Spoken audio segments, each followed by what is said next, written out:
pemirsa Infocom News, berita-berita teraktual kembali menemani Anda bersama saya Siti Kurniawati.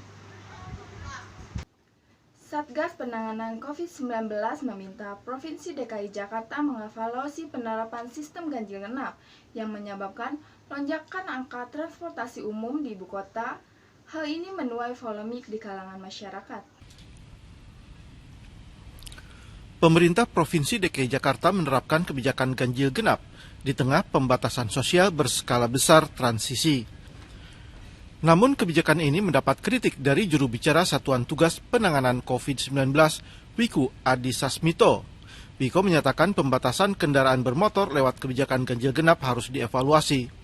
Alasannya, sistem ganjil genap justru meningkatkan transportasi mobilitas penduduk dan membuat terjadi penumpukan penumpang transportasi umum. 19 Doni Monardo bahkan mendesak Pemprov DKI Jakarta mengevaluasi kebijakan ini.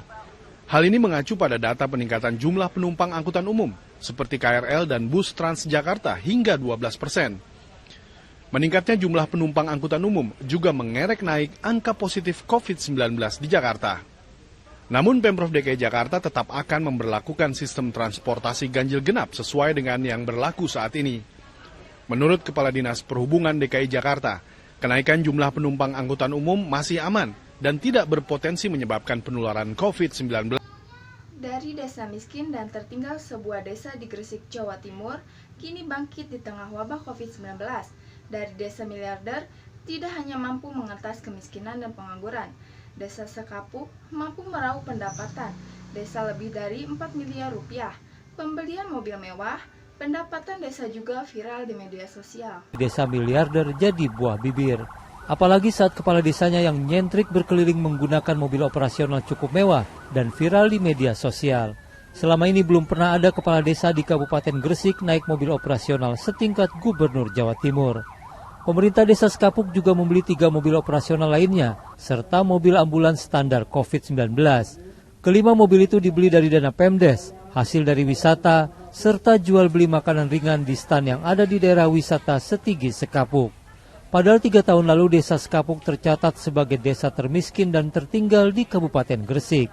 Namun di tangan Kepala Desa Sekapuk yang baru, desa berpenduduk 6.000 jiwa ini bangkit dari keterpurukan di tengah serangan pandemi COVID-19 dan menjadi desa miliarder. Pendapatan desa lebih dari 4 miliar rupiah dicapai hanya dalam 2,5 tahun. Dana desa juga dipakai untuk membeli 56 unit sepeda listrik. Minta uang, seorang lelaki membunuh istrinya di desa Bango 2, Kecamatan Tukdana, Indramayu, Jawa Barat. Pelaku kemudian mengubur istrinya di bawah tempat tidur rumahnya. Yang mencurigakan yang datang dari rumah Mustafa. Setelah dilakukan penggalian, ternyata di bawah tempat tidur Mustafa ditemukan mayat Junah, istri Mustafa. Selama ini Mustafa menjelaskan pada warga Junah istrinya hilang. Pada polisi, Mustafa mengaku membunuh sang istri karena kesal dimintai uang. Korban atas nama C ini meninggal lebih kurang 3-4 hari yang lalu setelah ada meninggalnya kerabat di lingkungan tersebut.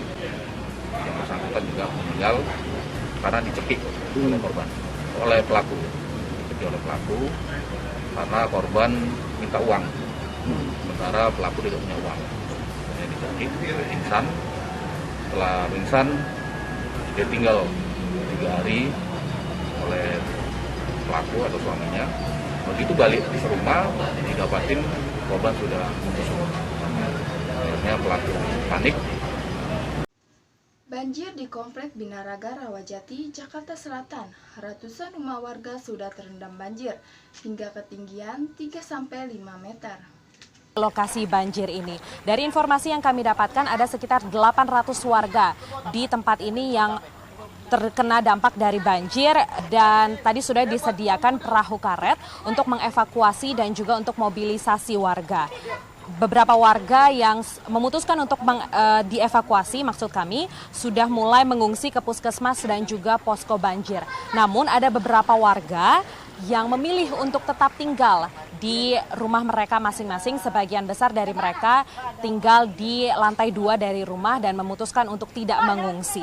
Sementara itu kami dapat laporkan dari Pejaten Timur, Ada ratusan rumah juga yang terendam banjir di daerah Pejaten Timur, Pasar Minggu. Dan ratusan rumah ini berada di 3 RT yang berbeda dan juga mulai mengalami banjir sejak subuh pagi tadi.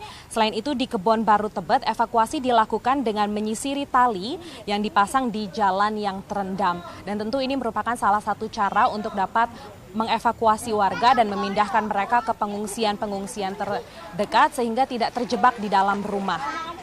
Selain itu, derasnya air ini membuat warga memang khawatir dan memilih untuk pindah dari rumah mereka dan menetap di pengungsian-pengungsian sampai nantinya kondisi mulai kondusif dan mereka dapat kembali ke rumah masing-masing. Tentunya di sekitar perumahan ini juga disediakan puskesmas dan juga dokter-dokter yang berjaga agar warga khususnya lansia dan juga balita dapat menjalani